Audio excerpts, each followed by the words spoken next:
जय श्री राधे कृष्ण। आप सभी का आपके अपने YouTube चैनल पे बहुत बहुत स्वागत है। आइए आज आप सब सुनेंगे कार्तिक मास महात्म्य कथा में 7वें अध्याय की कथा।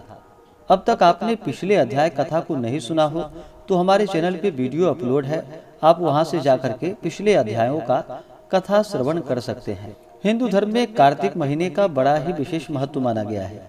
कार्तिक के महीने में गंगा स्नान करना, दान पुण्यों का कार्य करना, भगवान विष्णु माता लक्ष्मी का पूजन करना, भूमि पे शयन करना, तुलसी माता का पूजन करना, दीप आदि का दान करना, इन सबों का विशेष महत्व होता है।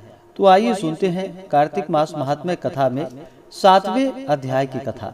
तो बोलिए प्रेम से भगवान विष्णु की जय, माता लक्ष्मी की जय, भगवान श्री कृष्ण की जय, तुलसी माता की जय, सर्व देवी देवता की जय। नारद जी बोले कि हे महाराज, कार्तिक का व्रत करने वाले पुरुषों के जो नियम हैं उनको संक्षेप में सुनो। सब प्रकार के भाग्य वस्तु जैसे मांस, शहद, राई और उन्मादक वस्तु, इन सबको भी कार्तिक व्रत करने वाला छोड़ दे।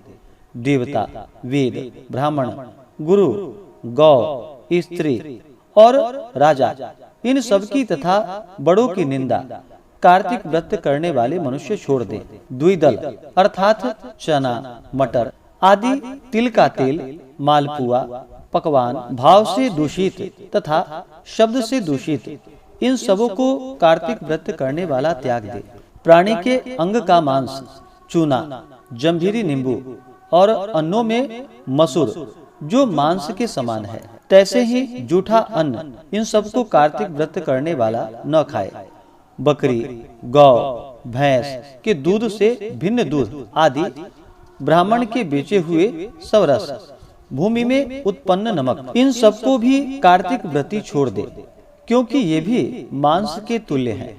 तांबे के पात्र में रखा हुआ पंचगव्य और छोटी तलैया में भरा हुआ जल और अपने लिए सिद्ध किया हुआ अन्न मांस के समान कहा गया है। ब्रह्मचर्य से रहना, भूमि पर सोना, पत्रावली में भोजन और चौथे प्रहर भोजन कार्तिक व्रती सदा करे। कार्तिक स्नान करने वाला नरक चतुर्दशी को तेल लगावे। अन्य दिनों में तेल लगाना त्याग दे। लौकी, बैंगन, कुम्हड़ा, बृहति फल, कलिंदा और कैथ का फल, इनको कार्तिक व्रती न खाए। रस वाला स्त्री को भी त्याग दे और मल्लेच्छ, पतित, नीच कर्मी तथा ब्राह्मणों के द्वेषी और वेद से बाहर चलने वाले, इन सबों से कार्तिक व्रत करने वाला बात भी न करे। पूर्व वार्ताओं द्वारा कहे हुए अन्न तथा सूतक अन्न को, 2 बार पकाए हुए अन्न को और जले हुए अन्न को कार्तिक व्रती न खाए। इन पदार्थों को व्रत करने वाला सब व्रतों में वर्जित करे और अपनी शक्ति से विष्णु की प्रसन्नता के लिए कृच्छादि व्रतों को भी करे। कुम्हड़ा, बृहति फल, तरुणी शाक, मूली, बेल, कलिंदा, आंवला, नारियल, लौकी, परवल, बेर, बैंगन, लौकी शाक तथा तुलसी शाक, ये शाक कर्म से प्रतिपदा आदि तिथियों में वर्जित है। तैसे ही रविवार को आंवले का व्रती सदा त्याग करे। इन सब वस्तुओं के सिवाय और वस्तुओं को यदि व्रती त्यागे तो उन्हें ब्राह्मण को दान देकर भोग लगावे। व्रत करने वाला मनुष्य माघ में भी ऐसे ही नियम करे और प्रबोधनी एकादशी में कहे हुए हरि का जागरण करे।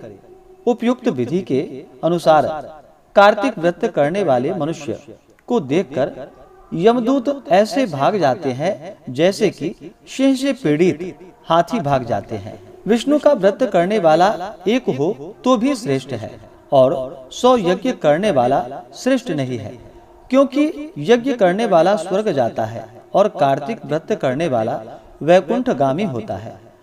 इस पृथ्वी में भुक्ति और मुक्ति देने वाले जितने तीर्थ हैं वे सब कार्तिक व्रत करने वाले मनुष्य की देह में निवास करते हैं। विष्णु के वाक्य से प्रेरित इंद्रादिक देवता कार्तिक व्रती की इस तरह रक्षा करते हैं जैसे सेवक अपने राजा की रक्षा करता है।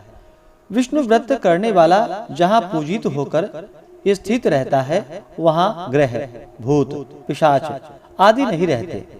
ऊपर कही हुई विधि के अनुसार कार्तिक व्रत करने वाले मनुष्य के पुण्य को चतुर्मुख ब्रह्मा भी कहने में समर्थ नहीं है। जो मनुष्य विष्णु को प्रिय, संपूर्ण पापों का नाश करने वाला और अच्छे पुत्र तथा धन धान्य की वृद्धि करने वाला जो कार्तिक व्रत है उसको नियम से करता है, उसको तीर्थों की यात्रा और सेवा से क्या प्रयोजन है। इस प्रकार से कार्तिक मास महात्म्य कथा में 7वें अध्याय की कथा पूर्ण हुई। तो बोलिए प्रेम से भगवान विष्णु की जय, माता लक्ष्मी की जय, सर्वदेवी देवता की जय। इसी प्रकार से आप आगे की अध्याय को सुनना चाहते हो, चैनल पे नए हो तो चैनल को लाल बटन दबा करके सब्सक्राइब करें, साथ में बेल आइकन घंटी को दबाएं ताकि मेरे वीडियो का नोटिफिकेशन आपको समय से मिलता रहे। वीडियो को लाइक करें, शेयर करें। सुखी रहें और स्वस्थ रहें। जय श्री राधे कृष्ण। धन्यवाद।